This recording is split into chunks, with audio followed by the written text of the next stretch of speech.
Hello and welcome to judiciary gold. आप अपनी landmark judgments की लिस्ट में एक और जजमेंट जोड़ लीजिए, जनहित अभियान versus union of India. So economic weaker sections of the society के रिजर्वेशन से रिलेटेड ये जजमेंट आया और इस जजमेंट को हम एक हिस्टोरिकल जजमेंट की कैटेगरी में रख सकते हैं, एक लैंडमार्क जजमेंट की कैटेगरी में तो ऑब्वियसली ये है ही। आज बात करेंगे हम इस जजमेंट के बारे में, एनालिसिस इस जजमेंट का और कौन से वो पॉइंट्स हैं जिसको कंसिडर किया सुप्रीम कोर्ट ने और क्या इसका रेशियो रहा है और इसका ऑपरेटिव पार्ट क्या होगा।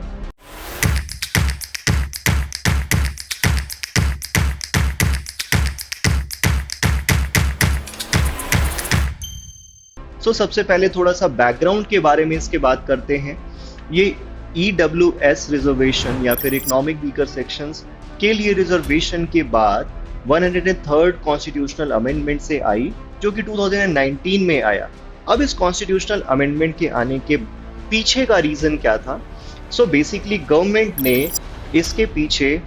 आधार बनाया या बेस किया अपना इस अमेंडमेंट को सिन्हो कमीशन की रिपोर्ट पे, जो कि 2010 में आई थी। हालांकि इस कमीशन के रिपोर्ट में ऐसा कुछ भी नहीं लिखा था एक्सप्रेसली कि इकोनॉमिक वीकर सेक्शंस के लिए रिजर्वेशन होना चाहिए। उन्होंने ये कहा था कि इकोनॉमिक वीकर सेक्शंस को भी एक कैटेगरी मान सकते हैं, वो भी डेप्रिवेशन के कैटेगरी में आ सकते हैं एंड कुछ ऐसा हमें करना चाहिए also for upliftment of these sections and so that they can come into the mainstream of the society, because they are lacking somewhere and because they are lacking some of the facilities which are provided to other categories or classes because they are privileged in some other sense. इस particular commission की report के basis पे economic weaker sections के लिए 2019 में amendment ला करके reservation की policy introduce कर दी गई एंड ऑब्वियसली इसको चैलेंज किया गया। एंड चैलेंज करने के बाद जब इस पर्टिकुलर अमेंडमेंट को सुप्रीम कोर्ट में लाया गया, so it was undertook by a 3 जजेस बेंच और 3 जजेस बेंच की सुप्रीम कोर्ट की 3 जजेस बेंच ने इसको रेफर कर दिया टू द 5 जजेस बेंच। और ये रेफरल के बारे में order 38 of the Supreme Court rules 2013 and also article 145 बात करते हैं कि जब भी कोई substantial question of law as to the interpretation of the constitution involve हो, ऐसे सिचुएशन में जो सुप्रीम कोर्ट को जज करना है इस पर्टिकुलर क्वेश्चन को, वो बेंच 5 जजेस की होनी चाहिए। इसलिए इस पर्टिकुलर केस में 5 जजेस की बेंच को बनाया गया एंड देन 5 जजेस की बेंच ने पर्टिकुलर ये जजमेंट दिया। अब बात करते हैं इस जजमेंट की। बेसिकली इस पर्टिकुलर जजमेंट में अगर आप देखें तो 5 जजेस की बेंच इन्वॉल्व थी, जिसमें से 3/2 की मेजॉरिटी से ये जजमेंट आया। एंड अगर जजमेंट की बात करूं तो इसमें 4 अलग अलग जजमेंट्स आए हैं। 4 अलग अलग जजमेंट्स का मतलब ये है कि 4 जजेस ने ऑथर किया है अपने अपने अलग अलग जजमेंट्स। मेजॉरिटी ओपिनियन के लिए 3 जजमेंट्स आए हैं एंड माइनॉरिटी ओपिनियन के लिए honourable justice Ravindra Bhatt and उन्होंने अपने बिहाफ पे and CJI chief justice of India U Lalit ji के बिहाफ पे भी ये जजमेंट ऑथर किया है। बाकी तीनों जजेस ने, चाहे वो ऑनरेबल जस्टिस महेश्वरी हो, चाहे ऑनरेबल जस्टिस बेला एम त्रिपाठी हो, चाहे फिर ऑनरेबल जस्टिस पारदीवाला हो, इन सब ने अपना अलग अलग जजमेंट दिया है। अब बात करते हैं बेसिकली इस जजमेंट में क्वेश्चन क्या इन्वॉल्व है या कौन सा क्वेश्चन ऑफ लॉ है। बहुत सारे पिटिशनर्स के को रिप्रेजेंट करने वाले बहुत सारे यहाँ पे एडवोकेट्स थे। सारे लर्नेड एडवोकेट्स ने अपने अपने कंटेंशंस रखे, but attorney general of India के सलाह पे या उनकी राय पे सुप्रीम कोर्ट ने कुछ सब्सटैंशियल क्वेश्चंस को फ्रेम किया, इश्यूज को फ्रेम किया एंड वो 3 मेजर इश्यूज ये थे कि क्या ये जो रिजर्वेशन दिया गया है EWS या 103rd constitutional amendment, it is against the basic structure of the constitution, because ये क्लासिफिकेशन एक करता है on the basis of economic criteria, जो कि परमिसिबल नहीं है कॉन्स्टिट्यूशन में। दूसरा जो क्वेश्चन था वो ये कि 103rd constitutional amendment is against the basic structure of the constitution because ये रिजर्वेशन की बात करता है even in unaided private educational institutions. Similarly जो तीसरा क्वेश्चन था वो ये कि 103rd constitutional amendment against the basic structure of the constitution है, क्योंकि it is excluding the socially and economically backward classes, OBCs, एससीज एंड एसटीज। तो इनको एक्सक्लूड कर रहा है, and that is why it is against the basic structure of the constitution. So जो major contention है वो ये है कि क्या रिजर्वेशन का सोल क्राइटेरिया या ओनली क्राइटेरिया इकोनॉमिक वीकरनेस हो सकती है, या इकोनॉमिक क्राइटेरिया एक हो सकता है जिसके बेसिस पे गवर्नमेंट एक अफर्मेटिव एक्शन ले या रिजर्वेशन की पॉलिसी को फ्रेम करे। सो बेसिकली इस पर्टिकुलर जजमेंट में अगर हम ऑनरेबल जस्टिस माहेश्वरी का जजमेंट पढ़े तो हमें ये पता चलता है कि उन्होंने इन सारे क्वेश्चंस को कैटेगोरिकली हैंडल किया है, और इनमें कैटेगोरिकली उन्होंने हर एक पर्टिकुलर इशू के ऊपर अपने पॉइंट्स रखे हैं। अगर मैं स्पेसिफिकली बात करूं पैराग्राफ्स की, तो आप ऑनरेबल जस्टिस माहेश्वरी के जजमेंट में आप पैराग्राफ रेफर कर सकते हैं 72 एंड 73,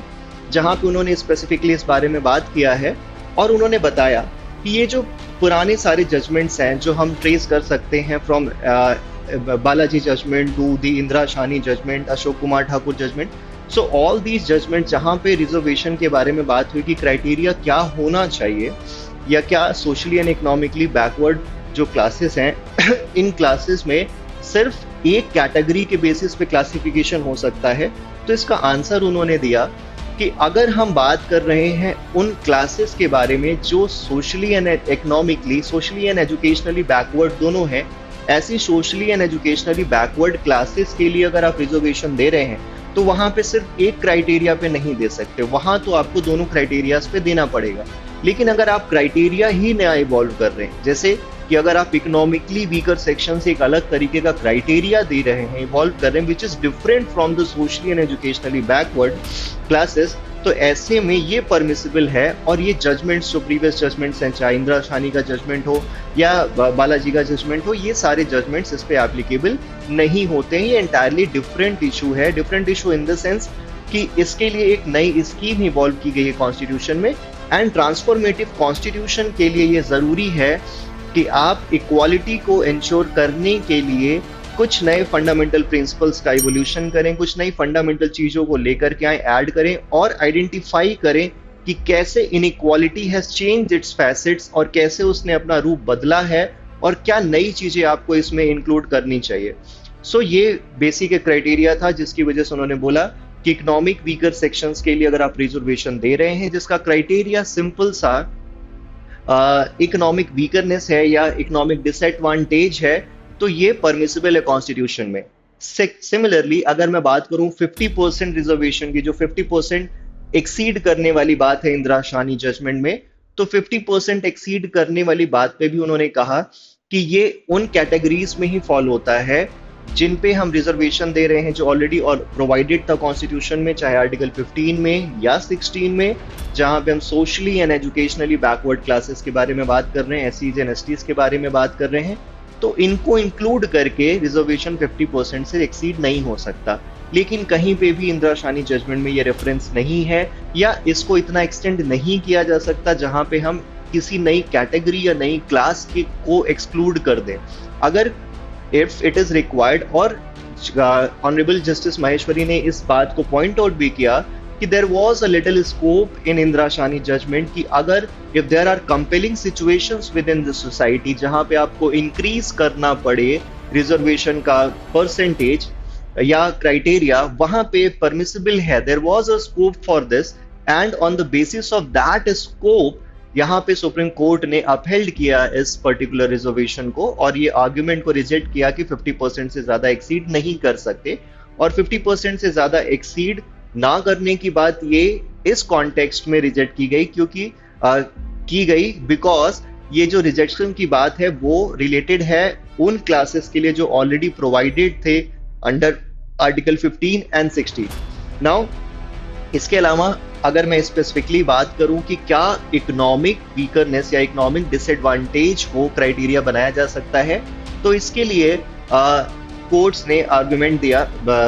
इस पर्टिकुलर बेंच ने आर्गुमेंट ये दिया, मेजॉरिटी व्यू ने ये आर्गुमेंट दिया कि अगर आप एग्जाम्पल लें ओबीसीज का, other backward classes of citizens का, तो वहां पे क्रीमी लेयर को एक्सक्लूड करने का क्राइटेरिया क्या है? There is only economic advantage.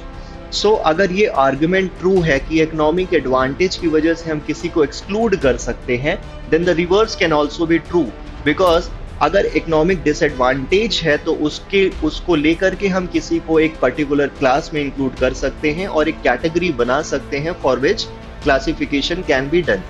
इसके अगेंस्ट में आर्गुमेंट बेसिकली यही था कि कोई क्वांटिफिएबल डेटा हमारे पास नहीं है जिससे हम ये आइडेंटिफाई कर सके कि इकोनॉमिकली वीकर कौन है और कैसे हम इसको एक क्लास के अंदर इंक्लूड करेंगे। Because for socially and educationally backward classes हम कास्ट का क्राइटेरिया लेते हैं, लेकिन यहाँ पे कास्ट का कोई क्राइटेरिया नहीं होगा, तो हम कैसे क्वांटिफाइबल डेटा के बेसिस पे आइडेंटिफाई करेंगे कि कौन इकोनॉमिकली वीकर है और कौन नहीं है।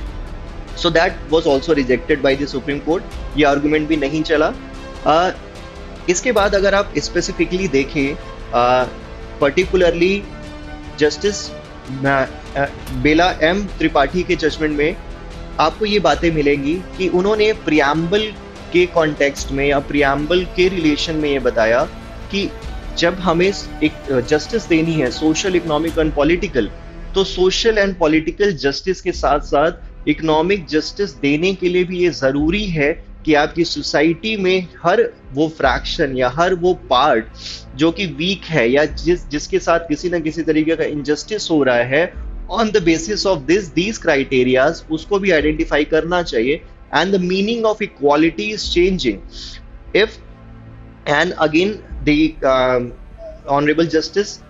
reiterated the fact that equality का मतलब क्या है, and you cannot compare lions with the fox। So इस पर्टिकुलर स्टेटमेंट के साथ उन्होंने इस जस्टिस माहेश्वरी के जजमेंट को या उनके पॉइंट को और फिर से रिएटरेट किया। एंड देन लास्टली अगर मैं बात करूं कि जस्टिस पारदीवाला की, तो जस्टिस पारदीवाला के जजमेंट में भी हमको यही एक्सट्रैक्ट्स मिलते हैं। उन्होंने भी वापस से रिएटरेट किया जो पॉइंट्स